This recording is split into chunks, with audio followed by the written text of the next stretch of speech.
अस्सलामुअलैकुम, welcome back to my channel. आज की वीडियो में मैं आपको ट्रिक्स और टिप्स बताऊंगी जिसके ज़रिए आप फ़िज़िक्स के एमडी कैट के एमसीक्यूज़ आराम से सॉल्व कर लेंगे। बिकॉज़ बहुत सारे स्टूडेंट्स को अगर एमडी कैट में किसी सब्जेक्ट में सबसे ज़्यादा मुश्किल आती है तो वो फ़िज़िक्स होते हैं, ठीक है। और बहुत सारे एमडी कैट के जो रिपीटर्स हैं वो यही कहते हैं कि बाकी तो सारे पोर्शन अच्छे हो गए थे बट फ़िज़िक्स का पोर्शन अच्छे से सॉल्व नहीं हुआ था। तो आज मैं आप लोगों को वो टिप्स बताऊंगी, वो ट्रिक्स बताऊंगी जिसके ऊपर अमल करके, जिसको फॉलो करके आप आराम से फ़िज़िक्स के सारे एमसीक्यूज़ एमडी कैट के सॉल्व कर लेंगे। और आपके एकेडमी में जो एमसीक्यूज़ गलत होते हैं फ़िज़िक्स के, वो भी इंशाल्लाह आपके मार्क्स इंप्रूव होना स्टार्ट हो जाएंगे। एंड सबसे पहली चीज़, ये जो बच्चे इस चीज़ से डर रहे होते हैं कि एमडी कैट में कैलकुलेटर यूज़ नहीं करने देते, तो हम न्यूमेरिकल्स किस तरह से सॉल्व करेंगे, तो उसके लिए भी मैं आपको कुछ टिप्स और ट्रिक्स बताऊँगी। आपको सबसे पहले फ़िज़िक्स के लिए थोड़ा सा स्टडी मटेरियल बता देती हूँ। बाकी जिस तरह के सब्जेक्ट्स हैं जैसे केमिस्ट्री है या बायो है, तो उसके लिए अगर आप टेक्स्ट बुक और नोट्स पढ़ लें या टेक्स्ट बुक और प्रेप बुक पढ़ लें। प्रेप बुक से मुराद जो जिस भी आप एकेडमी में जाते हैं उसकी एक प्रेप बुक भी होती है, ठीक है। ख़ास तौर पर जो किप्स की प्रेप बुक्स हैं उसमें भी बहुत अच्छा लिखा हुआ है, लेकिन उसमें थोड़ा एक्स्ट्रा लिखा होता है। इतना एक्स्ट्रा आपके लिए ज़रूरी नहीं होता, ठीक है। ख़ास तौर पर जो आपका प्रोविंशियल लेवल का एमडी कैट है उसमें मोस्टली वही बातें आती हैं जो आपकी टेक्स्ट बुक में लिखी होती हैं, उससे एक्स्ट्रा आपको जाने की ज़रूरत नहीं होती। लेकिन फ़िज़िक्स में आपको थोड़ा सा एक्स्ट्रा जाने की ज़रूरत है। फ़िज़िक्स के लिए आपको टेक्स्ट बुक भी रीड करनी है, आपको नोट्स भी पढ़ने हैं जो आपने लेक्चर के नोट्स बनाए हैं, और जो प्रेप बुक है वो भी आपको रीड करनी है।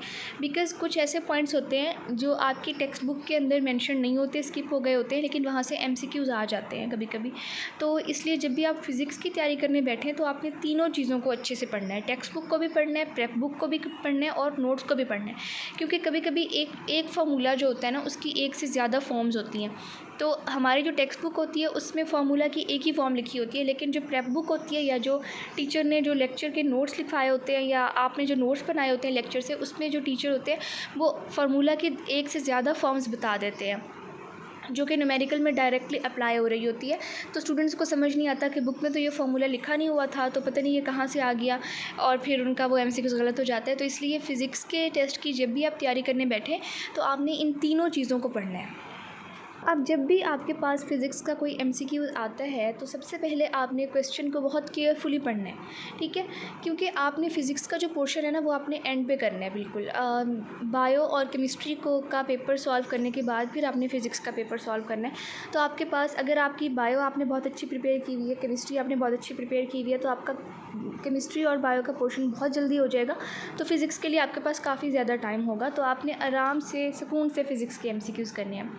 अब आपके पास फ़िज़िक्स का एक एमसीक्यू आया है, आप उसको किस तरह से सॉल्व करेंगे। सबसे पहले आपने स्टेटमेंट को रीड कर लिया।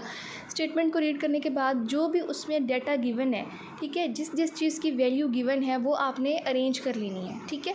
जब आपने अरेंज कर लेनी है उसके बाद आपने क्या करना है, उसके बाद आपने ये देखना है कि आपको कौन सी चीज़ फाइंड आउट करनी है, यानी कौन सी ऐसी चीज़ है जिसकी वैल्यू या जिसको फाइंड आउट करना वो क्वेश्चन में पूछ रहा है, ठीक है। जब आपको ये पता चल जाएगा कि गिवन क्या क्या है और आपने फाइंड क्या क्या करना है, फिर आपने सिंपली एक फार्मूला अप्लाई करना है, ठीक है। आपने जो आपको रफ़ पेज मिलता है, ठीक है, उसके ऊपर क्या करना है, आपने वो फार्मूला रिकॉल करना है, फार्मूला लिख लेना है आपने, जिसमें वो सारी क्वांटिटीज़ मौजूद होंगी। जस्ट आपने उस फार्मूले के अंदर वो सारी क्वांटिटीज़ डालनी है और आपने सॉल्व कर लेना है। गलती जो स्टूडेंट्स बहुत ज़्यादा करते हैं वो ये कि यूनिट्स के ऊपर फोकस नहीं करते। फॉर एग्जांपल आपको एक क्वांटिटी दी गई है किलोमीटर के अंदर और दूसरी क्वांटिटी आपको दी गई है सेकंड्स के अंदर, ठीक है।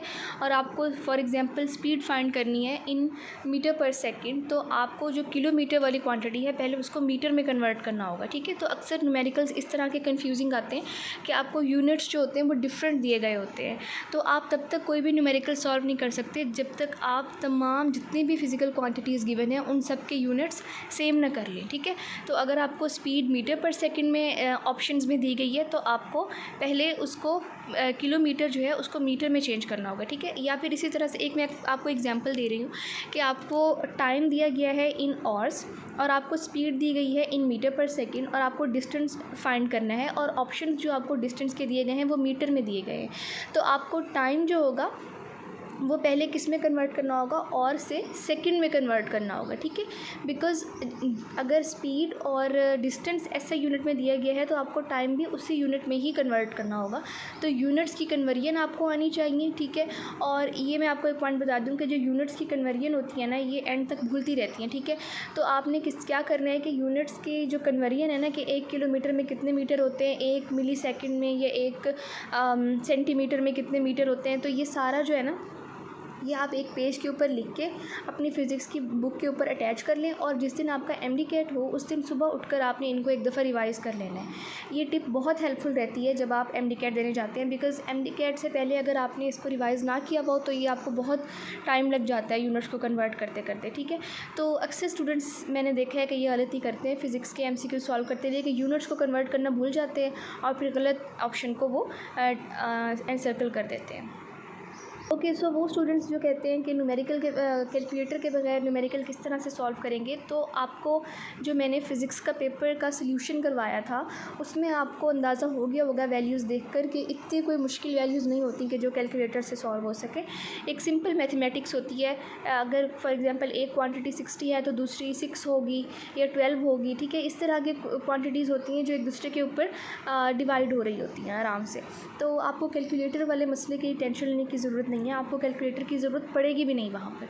इतनी छोटी छोटी सी क्वांटिटीज़ होती हैं, आपको उसकी कोई मुश्किल नहीं होगी। हाँ, जो आपको याद करना है वो साइन थीटा, कॉस थीटा और टेंजेंट थीटा की वैल्यूज़ आपने ज़रूर याद कर लेनी है, ठीक है। इसका एक पूरा टेबल बना होता है, फ़िज़िक्स की जो प्रेप बुक्स होंगी आपकी उसमें भी बना हुआ होगा, और हमें किप्स के जो फ़िज़िक्स के टीचर थे उन्होंने भी ये टेबल बनवाया था।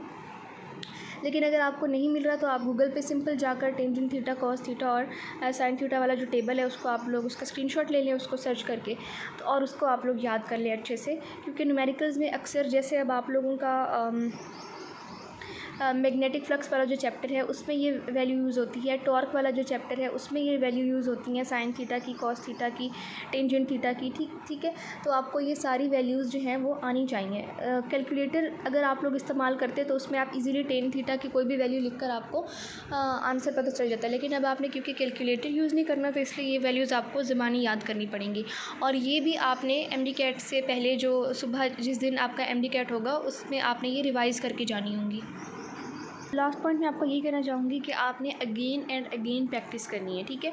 फ़िज़िक्स के MCQs कभी भी आपको नहीं आएंगे जब तक आप उसकी बहुत ज़्यादा प्रैक्टिस नहीं करेंगे। आपको जो भी प्रैक्टिस बुक्स मिलती हैं, किप्स की प्रैक्टिस बुक्स हैं, स्टार्स की हैं, स्टेप की हैं, ठीक है, अकेडमीज़ के टेस्ट्स हैं, या ऑनलाइन जितने भी अकेडमीज़ हैं, या ऑनलाइन अगर आपको यूट्यूब के ऊपर कोई टेस्ट वगैरह मिल जाते हैं, इस तरह के MCQs मिल जाते हैं, तो आप लोग उसको सॉल्व करें। जितने ज़्यादा आप MCQs सॉल्व करेंगे उतने ही आपके कॉन्सेप्ट्स क्लियर होंगे और उतनी ही आपकी मतलब आपका माइंड जो है वो ज़्यादा से ज़्यादा MCQs को सॉल्व करने की कैपेसिटी पैदा करेगा। तो ये कुछ टिप्स और ट्रिक्स मैंने आपको बताए हैं फ़िज़िक्स के MCQs सॉल्व करने के लिए। अगर आप इन टिप्स पर अमल करेंगे तो इंशाल्लाह आपको फ़िज़िक्स के जो आपके मार्क्स आ रहे हैं इस टाइम अकेडमी में वो इंशाल्लाह इम्प्रूव होना स्टार्ट हो जाएंगे और आपके MD-CAT में भी फ़िज़िक्स में बहुत अच्छे मार्क्स आएंगे। सो आई होप कि ये आपके लिए हेल्पफुल होगा। इसे अपने फ्रेंड्स के साथ भी शेयर कर दें और कोई भी क्वेश्चन है तो आप कमेंट्स में पूछ सकते हैं। अल्लाह हाफ़िज़।